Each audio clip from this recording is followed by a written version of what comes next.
السلام علیکم ورحمۃ اللہ وبرکاتہ۔ عزیز ناظرین، رمضان المبارک کی آمد ہے اور یہ وہ رحمت والا مہینہ ہے جس کی رحمتوں کا سایہ شعبان کے مہینے سے ہی دنیا کے اوپر طاری ہو جاتا ہے، اور ہم اللہ تعالیٰ سے دعا کرتے ہیں جیسے اللہ کے رسول صلی اللہ علیہ وسلم و صحابہ کرام دعا کرتے تھے کہ اللہ تعالیٰ ہماری زندگی میں ایک اور رمضان مبارک کی سعادت ہم سب کو نصیب فرمائے، کیونکہ یہ وہ نیکیوں کا موسم بہار ہے جس میں اللہ تعالیٰ نے جو رحمتیں رکھی ہے اور اللہ تعالیٰ نے جو مہینے کو فضیلت بخشی ہے وہ کسی اور مہینے کو حاصل نہیں ہے۔ تو آج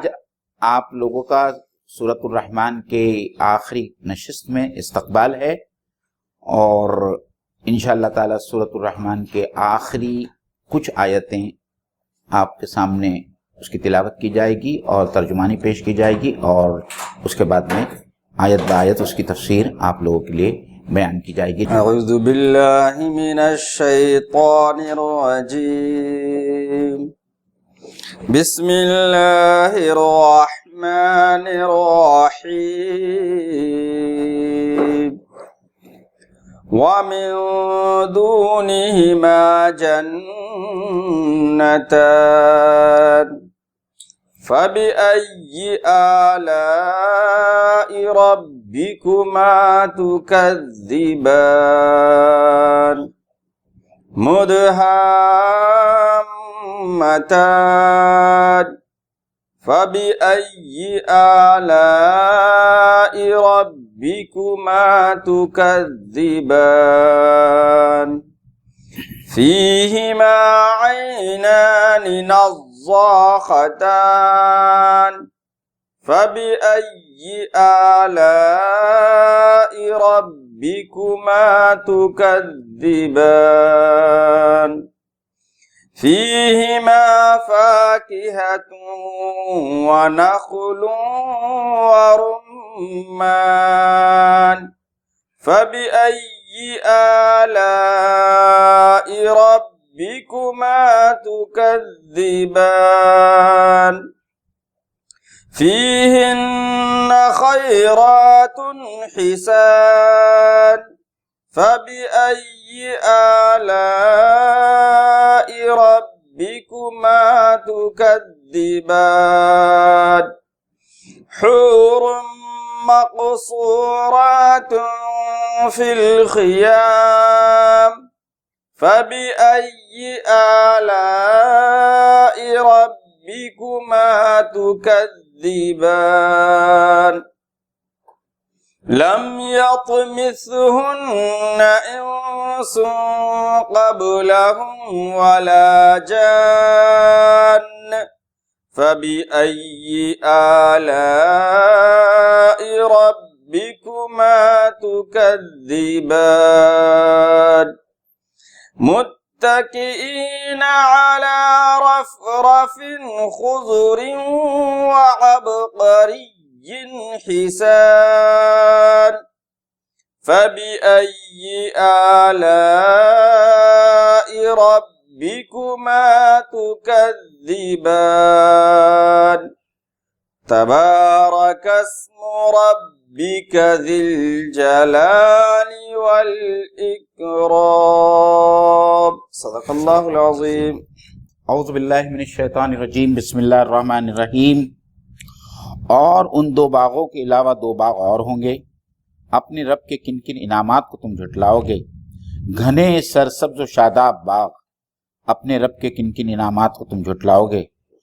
دونوں باغوں میں دو چشمے فواروں کی طرح ابلتے ہوئے، اپنے رب کے کن کن انعامات کو تم جھٹلاؤ گے؟ ان میں بکثرت پھل، کھجورے اور انار، اپنے رب کے کن کن انعامات کو تم جھٹلاؤ گے؟ ان نعمتوں کے درمیان خوبصورت اور خوبصورت بیویاں، تو تم اپنے رب کے کن کن انعامات کو جھٹلاؤ گے؟ خیموں میں ٹھہرائی ہوئی حوریں، اپنے رب کے کن کن انعامات کو تم جھٹلاؤ گے؟ ان جنتیوں سے پہلے کبھی انسان یا جن نے ان کو نہ چھوا ہوگا، تو تم اپنے رب کے کن کن انعامات کو جھٹلاؤ گے؟ وہ جنتی سبز قالینوں اور نفیس و نادر فرشوں پر تکیہ لگائے بیٹھے ہوں گے،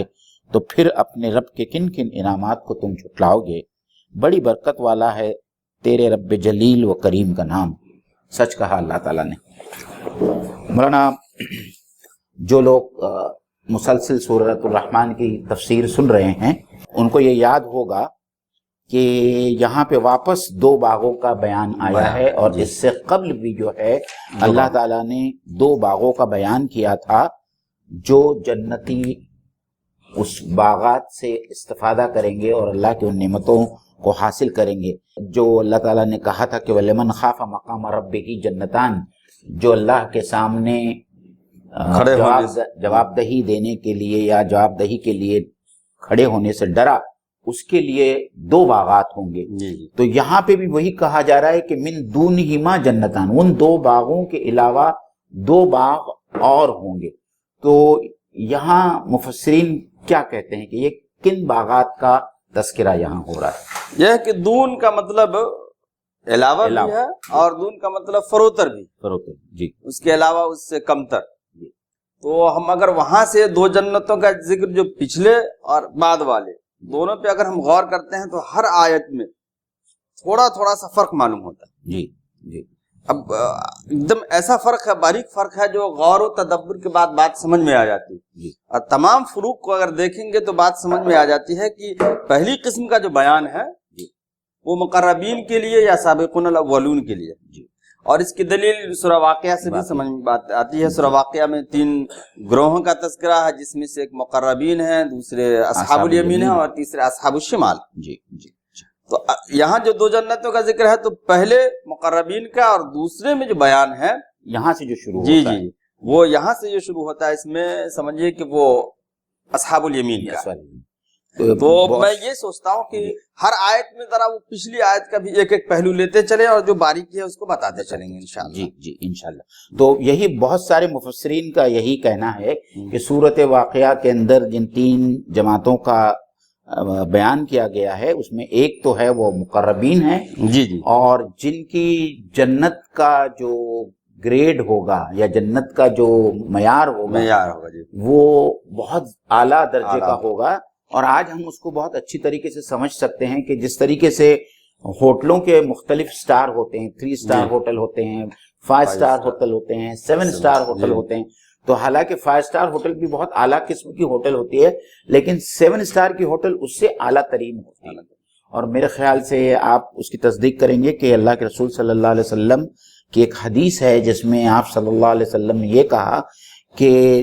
2 جنت کے 2 مقامات کے درمیان اتنا فرق ہے جتنا زمین اور آسمان کے نزدیک۔ تو اللہ تعالیٰ جب دینا چاہتا ہے اپنے مقربین بندوں کو تو وہ اعلیٰ جنت دے گا جس کا ذکر پہلے ہوا، اور پھر اس کے بعد میں اصحاب یمین جو لوگ ہیں ان کو جو جنت اور جنت سے جتنے متعلق جتنی نعمتیں ہیں ان نعمتوں کا ذکر جو ہے یہاں کیا جا رہا ہے، اور بار بار ایک ایک نعمت کے بعد میں اللہ تعالیٰ وہ آیت ترجیح استعمال کر رہے ہیں کہ تم اللہ تعالیٰ کے کن کن نعمتوں کا انکار کرو گے، جھٹلاؤ گے۔ معین بھائی، یہ اب ہم کیسے ثابت کریں کہ یہ سابقون الاولون کے لیے ہے اور اس کے لیے؟ اس میں سے پہلی بات تو یہ ہے کہ جس کا پہلے ذکر ہے، جو مقدم ہے، جس کا پہلے ذکر کیا گیا، گویا کہ یہی سابقون الاولون۔ اس کے بعد اگلی آیت میں ہم دیکھیں، آیت ترجیح کے بعد مدہامتان، یعنی نعمتوں میں سے جنت اور باغات کا جب ذکر کیا گیا ہے تو پہلے والوں کے لیے جو آیا ہے اس میں وہ افنان کا ذکر ہے، یعنی ذواتا افنان، اور یہاں صرف مدہامتان ہے، یعنی ہریالی ہوگی، سبزی ہوگی، لیکن سبزی اتنی گہری سبزی ہوگی، یعنی اتنا گہرا رنگ ہوگا ان سبزیوں کا کہ وہ سیاہی مائل۔ اور یہ ہم اس کا مشاہدہ کر سکتے ہیں باغات میں جا کر کے، یا جو کھیت کھلیان والے ہیں، کہ ہریالی میں اگر انتہائی درجے کی سبز رنگ آ جائے تو اس کی مطلب یہ کہ دیکھنے کا وہ عجب ہی ہوتا ہے۔ اور وہاں مولانا ذواتا افنان کے ساتھ میں ایک اور چیز کو لایا گیا ہے کہ وہاں کے باغات کے جو پیڑ ہوں گے اور ان کے پھل جو ہے وہ جھکے ہوئے ہوں گے، اور اتنے جھکے ہوئے ہوں گے کہ جنتی جب چاہے اس کو آسانی سے حاصل کر سکتے ہیں، جی، وہ بات جو ہے یہاں اس نہیں۔ جنت میں بیان نہیں کی گئی ہے۔ اچھا ایک چیز اور آپ نے جب ذکر کیا تو وہ ایک جگہ اور 29ویں پارے میں ہے وہ قطوفها دانیہ، یہ قطوف تو کسی پھل کو آسانی کے ساتھ حاصل کرنے نا یہ سمجھیے کہ ایک اکرام ہے۔ جی، اس لیے ہمارے محاورے میں بھی مشہور ہے کہ پھل اگر نہیں ملا تو پھل انگور کھٹے، جی جی جی جی، تو گویا کہ جنت میں یہ معاملہ نہیں ہوگا بلکہ آسانی کے ساتھ اسے حاصل کر لیں گے۔ بہت اچھی بات میں آپ نے بتایا کہ جی، وہ پھل جو ہے قریب ہوں گے۔ جی، اور یہاں آگے بھی جو ہے دیکھیے دونوں، وہاں پہ بھی 2 چشموں کا ذکر ہوا ہے، یہاں پہ بھی 2 چشموں کا ذکر ہوا ہے۔ یہاں فیہما عینانی نداختان ہے، ابلتے ہوئے چشمے، ایسے اچھا چشمے، وہاں تجریان، وہاں تجریان ہے، بہتے ہوئے چشمے، جشن بہتے ہوئے چشمے، اور یہاں ابلتے ہوئے چشمے۔ تو یہاں جو ترجمہ کیا ہے مولانا مودودی نے، میرے دل کو بہت لگا وہ ترجمہ، کیونکہ اس زمانے میں تو فواروں کا کوئی تصور نہیں تھا، جی، اور آج ہم کہیں بھی جاتے ہیں، جیسا آپ دبئی میں آپ چلے جائیں تو وہ جو سب میں اونچی بلڈنگ ہے، جی، وہاں خاص طور پر اس قسم کے فوارے بنائے گئے ہیں کہ جو لائٹ اور آواز کے ساتھ میں جو ہے وہ چلتے ہیں، تو اس سے کچھ ایک عجیب سی رونق طاری ہو جاتی ہے۔ تو 1400 سال پہلے تو ان فواروں کا ذکر جی، یہ نہیں تھا، کوئی تصور نہیں تھا، لیکن اللہ تعالیٰ نے اس وقت بھی جو ہے، آج ہم کو یہ سمجھ میں آتا ہے کہ جنت میں کس قسم کے ابلتے ہوئے چشمے یا فوارے ہوں گے، جی، تو جس کا ذکر یہاں کیا گیا۔ اچھا یہ ایک چیز اور ہے کہ وہاں تجریان کا لفظ آیا ہے تو جی، کسی نہر کا بہنا جی، اور کسی فوارے کا نکلنا، جی، ان دونوں میں فرق یہ ہے کہ نکلنا جو ہے وہ تھوڑا سا بہنے سے کمتر ہے، کمتر ہوتا ہے، وہ ایک ہی جگہ سے اس کا منبع ہوتا ہے اور پانی نکلتا ہے اور وہیں گرتا ہے، جی، جی، اور تو تجریان جو ہے وہ بہتا ہوا رواں دواں پانی ہے، اور اس کی جو ہے خوبصورتی کچھ الگ ہوتی ہے۔ اور پھر یہ ہے کہ تجریان یہ عام طور سے میدانی علاقوں میں، جی، اور نزاقتان فوارے والا معاملہ جو ہے وہ زیادہ تر پہاڑی علاقوں میں ہوتا ہے۔ جی، اس سے ایک اندازہ ہوتا ہے کہ اجمیوں کا بھی، ان لوگوں کا بھی خیال رکھا گیا جو پہاڑی علاقوں سے متعلق نہیں ہوتے ہیں اور جو پہاڑی علاقوں میں رہتے ہیں، جی، ان کے ذوق کا بھی خیال رکھا گیا۔ جی، اس کے بعد آیت ترجیح ہے، آیت ترجیح کے بعد فیہما فاکہۃ ونخل ورمان، یا فیہما سے مراد وہی ان دونوں جنتوں میں جی، پھل ہوں گے، اور نخل کھجور کے درخت یا کھجور ہوں گے، جی، اور رمان اور انار۔ تو یہاں مراد صرف یہ ہے کہ چند پھلوں کو یہاں گنایا گیا ہے، اور نخل کو بار بار اس لیے لایا گیا ہے کہ اس کے اولین مخاطبین عرب تھے، اور کھجور ان کا سب سے چہیتا اور سب سے زیادہ مرغوب ان کی غذا تھی، تو دونوں جگہ پر جو ہے کھجوروں کا ذکر آیا ہے۔ وہاں ذات الاقمام آیا تھا پہلے، جی، اور یہاں صرف کھجوروں کا ذکر آیا ہے، اور اس کے ساتھ میں رومان یعنی انار کا وہاں ذکر۔ وہ بھی آیا تھا کہ وہ من کل فاکہۃ زوجان، جی، یعنی ہر پھل میں 2 قسمیں ہوں گی یا ذائقے میں 2 قسمیں ہوں گی، اور یہاں من کل فاکہہ کا لفظ نہیں آیا، فاکہہ کا لفظ آیا۔ ایک بات اور مونی بھائی اس میں یہ سمجھنے کی ہے کہ یہ عموم کے بعد خصوص کا بیان ہے، جیسا کہ آپ نے بتایا فاکہہ، اور اسی فاکہہ میں سے نخل بھی ہے، رمان بھی ہے، لیکن کبھی کبھی ایسا اور بھی ہوتا ہے، جیسے کہ ایک جگہ قرآن میں ہے وَمَنْ كَانَ عَدُوًّا لِلَّهِ وَمَلَائِكَتِهِ وَجِبْرِيلَ وَمِيكَالَ، حالانکہ ملائکہ میں جبریل اور میکال دونوں، لیکن پھر بھی اللہ تعالیٰ نے خصوصیت کے وہاں ساتھ جبریل اور میکائیل کا تو نام آپ نے جیسا بتایا کہ نخل اور رمان، تو اس میں ایک پہلو یہ بھی ہے کہ نخل فاکہہ تو ہے، لیکن فاکہہ کے ساتھ ساتھ یہ غذا کے کام بھی ہے، فاکہہ کے ساتھ غذا کا کام بھی ہے، اور رمان یہ فاکہہ تو ہے لیکن یہ دوا کے کام بھی آتا ہے، جی، اس لیے الگ سے اس کا ذکر کیا گیا، جی، یعنی نخل پھل بھی ہے اور غذا بھی ہے، اور لوگوں کی غذا ہی یہ تھی۔ اور ہم نے اس سے پہلے کی کسی نشست میں یہ بات سامنے رکھی تھی کہ فاکہتن جو ہے وہ فقیہہ سے اس کو لیا گیا ہے، روٹ والی فقیہہ، ہاں، اس کا جو روٹ جو ہے وہ فقیہہ ہے، جس سے معنی اس کی یہ نکلتے ہیں کہ ایسی کوئی چیز جس کو کھانے کے بعد میں انسان کی طبیعت خوش ہو جائے، کھانے والی چیز ہی نہیں بلکہ جس سے طبیعت میں بشاشت ہو، جی، اس کو جیسے کہ فقاہیت عربی میں بولتے ہیں لطیفہ کو، اردو میں جن کلام کو ہم لطیفہ کہتے ہیں، جس کے سننے کے بعد کچھ انسان کے اندر بشاشت پیدا ہو جائے، کچھ ہنسی اور گدگدی جیسے احساس ہو، اس کو فقاہیہ کہا جاتا ہے اردو میں، یعنی ایسی چیزیں جس سے انسان کا دل تھوڑا خوش ہو جائے، تو گویا کہ وہ فاقیہ ہے۔ جی آگے چلیں، پھر اس کے بعد میں آیت ترجیح ہے، اور پھر اس کے بعد میں ہے فیہن خیرات الحسان۔ مولانا یہاں خیرات الحسان کے لفظ پر میں چاہتا ہوں کہ آپ تھوڑا اور مزید اس کی تشریح کریں۔ میں تھوڑی سی اس میں تشریح کرتا ہوں، جی باقی آپ سے امید ہے کہ آپ بتائیں گے۔ خیر اور حسان دونوں میں خوبصورتی کا پہلو ہے، جی لیکن خیر میں خوبصورتی کا پہلو وہ ہے کہ اندرونی، اندرون یعنی سیرت خوبصورت ہو، جی، اور حسان حسن سے بنا ہے، اس سے صورت خوبصورت ہو۔ تو ایک تو ہمیں یہ ہے کہ ہم اگر پہلی آیتوں سے اس کا موازنہ کرتے ہیں تو پہلی آیتوں میں جن جنت میں ملنے والی خواتین کا ذکر ہے، اس میں صرف یہ نہیں ہے بلکہ کأنہن یا الیاقوت والمرجان، کأنہن الیاقوت والمرجان، تو ظاہر سی بات ہے کہ یاقوت اور مرجان خیرات الحسان سے عمدہ ہے۔ اس سے بھی یہ اندازہ ہوتا ہے کہ وہ آیتیں یا جنت کی وہ قسمیں سابقون الاولین کے لیے،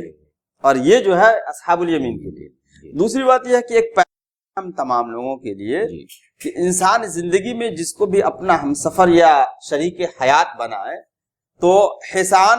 دوسرے درجے پہ رکھے اور خیرات پہلے درجے پہ رکھے، یعنی اخلاق مند ہو، سیرت کے بہت اچھی بات ہے۔ اس کے اوپر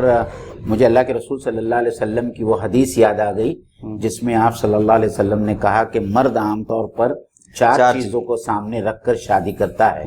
یا تو عورت کے حسن کو، اس کے نسب کو، مال و دولت کو، لیکن تم اس کے دینداری کو سامنے رکھ کر شادی کرو۔ تو دینداری اور اخلاق یہی دراصل میں انسان کی خوبصورتی ہوتی ہے۔ یہ جو اندرونی خوبصورتی ہے وہ زیادہ اہم ہے بیرونی خوبصورتی کے مقابلے میں، کیونکہ اگر ایک عورت بہت خوبصورت ہے لیکن چڑچڑی ہے، بد اخلاق ہے، تو انسان اس کے ساتھ میں زیادہ وقت نہیں گزار سکتا۔ لیکن ایک عورت بہت خوش اخلاق ہے، ذہین ہے اور بہت اچھی سیرت ہے، اگر وہ اس کو اتنا اللہ تعالیٰ نے حسن ادا نہیں کیا ہے، پھر بھی ایسی عورت کے ساتھ میں انسان بہت خوشی خوشی رہ سکتا ہے۔ تو اس لیے اللہ تعالیٰ نے بھی گویا ایک اشارہ دیا ہے ہم سب لوگوں کے لیے کہ ہم اپنی سیرت اور اخلاق کا خیال رکھیں، اور اس بات کا خیال رکھیں کہ سیرت اور اخلاق کو ترجیح دی جائے بیرونی حسن کے مقابلے۔ جی مومن بھائی، ایک بات اور، آپ کا تو خیر تجربہ اور زیادہ ہوگا، بہت سارے ایسے افراد دنیا میں ملے جن کی بیویاں بہت خوبصورت لیکن بد اخلاق ہونے کی وجہ سے وہ پوری زندگی ان کی اجیرن بنی ہوئی ہے۔ بار بار انہوں نے کہا کہ یہ خوبصورت نہ ہوتی، قبول صورت ہوتی تو بھی کافی تھا، لیکن ان کی خوبصورتی کو لے کر کے ہم کیا کریں، پوری زندگی پریشان ہے۔ کئی لوگ اس قسم کا مشاہدہ بہت عام ہے، اور بہت سارے لوگ ہیں جو اس راستے میں ناکام ہوئے ہیں، جنہوں نے عورتوں کی خوبصورتی کو دیکھ کر شادی یا نکاح کا پیغام دیا، اور بعد میں انہیں احساس ہوا کہ ان سے شدید غلطی ہو گئی ہے، لیکن بہرحال وہ کام جو ہے، وہ مرحلہ جو تیر جو ہے وہ کمان سے نکل چکا ہے۔ ایک بات اور یہ ہے کہ کوئی ضروری نہیں ہے کہ ہر خوبصورت لڑکی یا ہر خوبصورت عورت بد اخلاق ہی ہو، نہیں، یہ بھی ضروری ہے۔ اب جو خوبصورت ہو اور خوبصیرت ہو تو اور سونے پہ سہاگا۔ جی تو اگر ایسی بات ہے، اگر تو بہت اچھی بات ہے، بلکہ جو خواتین اللہ نے جن کو صورت سے نوازا ہو تو اپنے کردار کو اور اخلاق کو عمدہ بنانے کی کوشش کریں۔ جی آگے چلیں مولانا۔ جی تو اللہ تعالیٰ دوبارہ جو ہے ان عورتوں کے ذکر کے بعد میں پھر دوبارہ انسانوں اور جنوں سے مخاطب ہو کر کہتا ہے کہ تم اپنے رب کی کن کن نعمتوں کو جھٹلاؤ گے۔ مطلب یہ جتنی نعمتیں جو اللہ تعالیٰ گنا رہا ہے، مولانا مجھے تو احساس ہوتا ہے کہ یہ جو نعمتیں اللہ تعالیٰ نے جو جنت کی بیان کی ہے، ان نعمتوں کے اوپر اگر ہمارا واقعی میں اس درجے کا یقین اور ایمان حاصل ہو جائے ہم کو، تو ہم کو تو یہ دنیا اتنی فروتر اور ایک ایسا قید خانہ نظر آئے گی کہ ہر ایمان والا چاہے گا کہ وہ جلد از جلد جو ہے اس دنیا سے رخصت ہو جائے اور اپنے رب کریم کی طرف چل دے، جہاں اس کی یہ جنت میں یہ تمام نعمتیں اس کا انتظار کر رہی ہیں۔ بات صحیح ہے یہ، بلکہ اب کسی صوفی کا قول میں نے ایک جگہ دیکھا تھا کہ آدم علیہ السلام جنت میں تھے، لیکن جنت میں ان کو اس وقت نکالا گیا جب وہ ایسا پھل کھا لیے کہ ان کو رفع حاجت کی ضرورت پڑی۔ اب بات جو بھی ہو، لیکن انہوں نے جو یہ بات لکھی تو گویا کہ دنیا کی حیثیت وہی ہے، اور انہوں نے اس بات کو اس حساب سے جوڑا تھا کہ جنت میں جتنی چیزیں کھائیں گے رفع حاجت کی ضرورت نہیں، نہ ایک نمبر نہ دو نمبر۔ جی ان کو جب ضرورت ہوئی تو دنیا میں بھیجا گیا، جی تو گویا دنیا کا مقام وہی رکھنا چاہیے کہ انسان اپنی ضرورتیں پوری کرنے کے لیے آیا ہے۔ بس جب تک جو ہے سانس ہے تب تک انسان حلال طریقے سے اپنی ضرورتیں پوری کرے، پھر ٹھکانا تو وہی ہے۔ لیکن مولانا مسئلہ وہی ہے کہ یہ دنیا جس کا جنت کے سامنے کوئی حیثیت نہیں، اس دنیا کے لیے انسان کتنا مرتا ہے اور کتنی کوششیں کرتا ہے، اور وہ آخرت اور آخرت میں ملنے والی اس حسین جنت کو وہ بھلا دیتا ہے۔ بلکہ بعض اوقات تو یہ ہوتا ہے کہ اپنی دنیا کو جنت بنانے کے لیے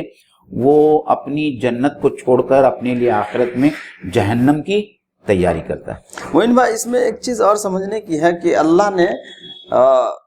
انسانوں کو اس حساب سے بنایا ہی ہے کہ اس کا دل جو ہے جو چیز نظر آتی ہے اس کی طرف دل مائل ہوتا ہے، تو اللہ نے اس کے انتظامات بھی بنائے ہیں، کتابیں اتاری ہیں، انبیاء کرام بھیجے، ان کے نائبین کو بھیجا۔ تو اگر ہم بھی انسان ہیں، آپ بھی انسان ہیں، ہر ایک انسان ہے، تو انسان ہونے کے ناطے ہمارا دل دنیا کی طرف مائل ہوتا ہے، لیکن دل کی صفائی کے لیے، دل کی تزکیے کے لیے اور خدا کی محبت کو بٹھانے کے لیے ہم کو قرآن کی تلاوت اور انبیاء کرام کے وارثین کے ساتھ اٹھنا بیٹھنا اور دینی کتابوں کا مطالعہ کرنا چاہیے۔ ہمیشہ اگر ہم یہ کرتے رہیں گے تو پھر آخرت کی یاد تازہ رہے گی، ورنہ پھر ہم بھی غافل ہو جائیں گے۔ جی جی جی اس کے بعد میں اللہ تعالیٰ پھر دوبارہ مطلب پہلے تو بیویوں کا ذکر ہے، اب اس کے بعد میں حوروں کا ذکر ہے، اور یہاں اللہ کہہ رہا ہے کہ حور مقصورات فی الخیام، کہ خیموں میں ان جنتیوں کے لیے حوریں ہوں گی۔ تو میں نے 2-3 تفسیریں جب اس آیت سے متعلق پڑھی تو جو بات مجھے سمجھ میں آئی کہ جنتی اپنے محلوں میں تو رہیں گے جہاں ان کی بیویاں ہوں گی، دنیا کی بیویاں ہوں گی۔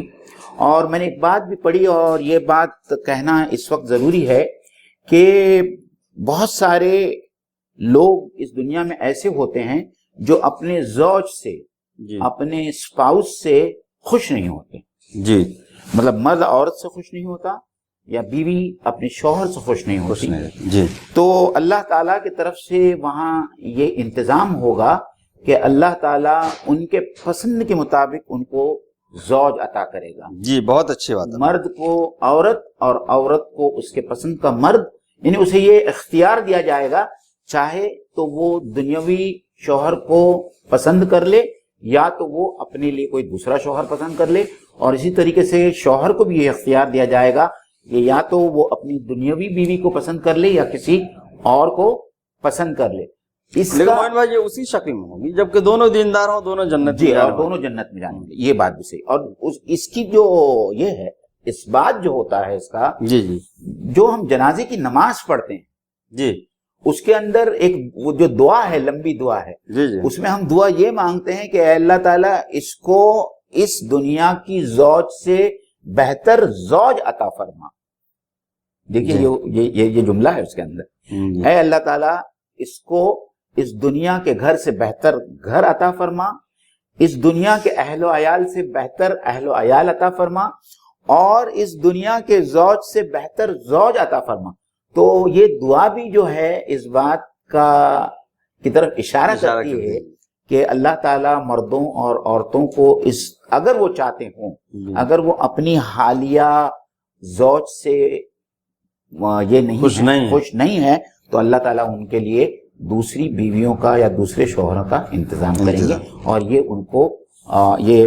دیا جائے گا، ان کو حق دیا جائے گا، اختیار دیا گا۔ اور اس کے علاوہ جو ہے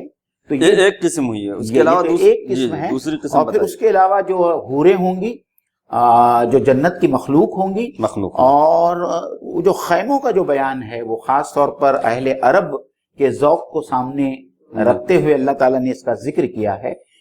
کہ ایام جاہلیت میں بھی اور بعد میں بھی عربوں کی خاصیت رہی ہے کہ وہ بڑے بڑے شاندار خیمے بناتے تھے، اور اس کے اندر اپنی چھٹیاں گزارتے تھے، اور وہ خیمے اتنے شاندار ہوتے تھے کہ اس کا ہم تصور نہیں کر سکتے، تو جنت کے خیموں کا ہم کیا تصور کریں گے؟ تو وہ مرغزاروں میں اور باغوں میں جب وہ ٹہلنے کے لیے نکلیں گے تو وہاں جو خیمے ہوں گے تو وہاں پہ اللہ تعالیٰ نے ان کے لیے جو ہے حوروں کا انتظام کیا ہے تاکہ وہ وہاں پہ بھی وہاں لطف اندوز ہو. تو یہ اللہ تعالیٰ کی طرف سے ایک مزید انعام ہے. معین بھائی اس میں ایک چیز اور رہ گئی، وہ ایک تو بتایا آپ نے کہ یہاں کی بیویاں ہوں گی جو اپنے شوہر کے ساتھ نیک اعمال کرنے کی وجہ سے جنت میں جائیں گی، تو چلو اللہ ان کو خوبصورت بنا دے گا. دوسری قسم جو آپ نے بتایا وہاں کی مخلوق ہوں گی. ایک اور تیسری قسم ہے کہ یہاں کی بعض انتقال کر گئے، کسی کے ساتھ ان کا رشتہ نہیں ہوا، تو اللہ رب العزت ان کو حور کی شکل دے دیں گے، اس لیے کہ جنت میں ان کو بھی رہنا نیک اعمال کرنے کی وجہ سے، تو کسی نے کسی کے ساتھ رہنا. تو ہر ایک کو جو بھی جنت میں جائے گا تو اس کا جوڑا اللہ بنائے گا ہی. تو تیسری قسم جو معین بھائی وہ یہ ہے، مولانا مودودی نے اپنی اس میں تفسیر میں یہ تیسرے پہلو کا بھی ذکر کیا ہے. جی تو جو لڑکیاں غیر شادی شدہ دنیا سے گزر گئی تو اللہ تعالیٰ ان کو حور کی شکل دے دیں گے. اور ویسے بھی عورتوں کے اندر جو سب سے ترجیحات میں ہوتی ہے کہ عورتیں اپنے آپ کو خوبصورت دکھنا چاہتی ہیں، اور ان کو یہ رہتا ہے کہ ہم کو خوبصورت لوگ کہیں، تو اگر یہ حور بنا دی جائیں گی تو کوئی بعید نہیں ہے. جی بالکل. فَبِأَيِّ آلَاءِ رَبِّكُمَا تُكَذِّبَانِ. اس کے بعد میں ہم اخیر کے حصے میں پہنچ رہے ہیں. لم یطمثہن انس قبلہم ولا جان. یہ اس طرح کی آیت پہلے بھی آئی ہے کہ یہ وہ کنواری عورتیں ہوں گی، مطلب یہ جو دنیاوی عورتیں ہوں گی اور یہ جو حوریں ہوں گی، ان کو دوبارہ اللہ تعالیٰ جو ہے جب ان کی تخلیق کرے گا تو ظاہر بات ہے کہ یہ سب جو ہے کنواری عورتیں ہوں گی اور حوریں ہوں گی جن کو کسی مرد یا جن نے چھوا تک نہیں ہوگا. تو یہ اللہ تعالیٰ کی ایک اور نعمت ہے جس کا اللہ تعالیٰ یہاں اچھا مرد، یہ جن کا ذکر کرنے کا مطلب یہ ہے کہ جناتوں کے لیے الگ بیویاں ہوں گی اور انسانوں کے لیے الگ. چلیے آگے بڑھیے. آیت ترجیح ہے. اس کے بعد ہے متکئین علی رفرف خضر وعبقری حسان. یہ وہ لوگ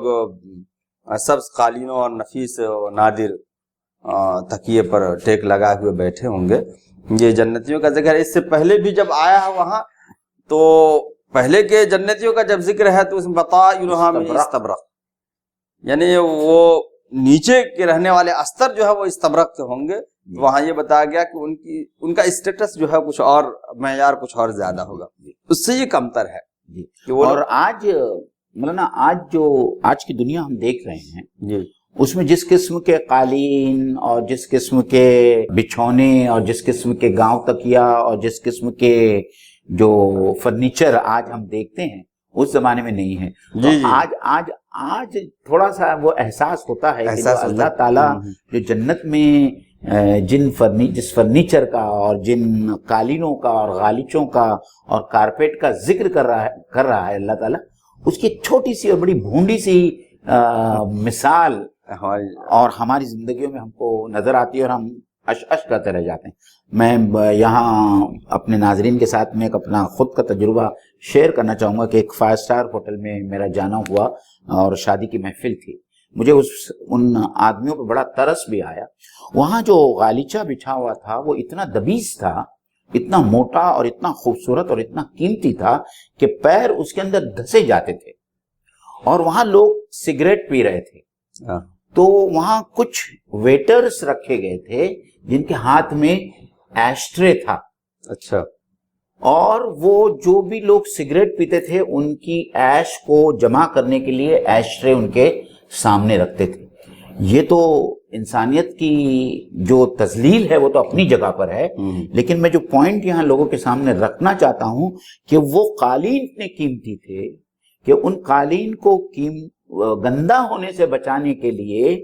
وہاں ویٹرز کو رکھا گیا تھا جو لوگ سگریٹ پینے والے تھے ان کے سگریٹ کی ایش کلیکٹ کرنے کے لیے. تو آپ سوچئے کہ جنت کے قالین اور غالیچے اور کارپیٹس کی کیا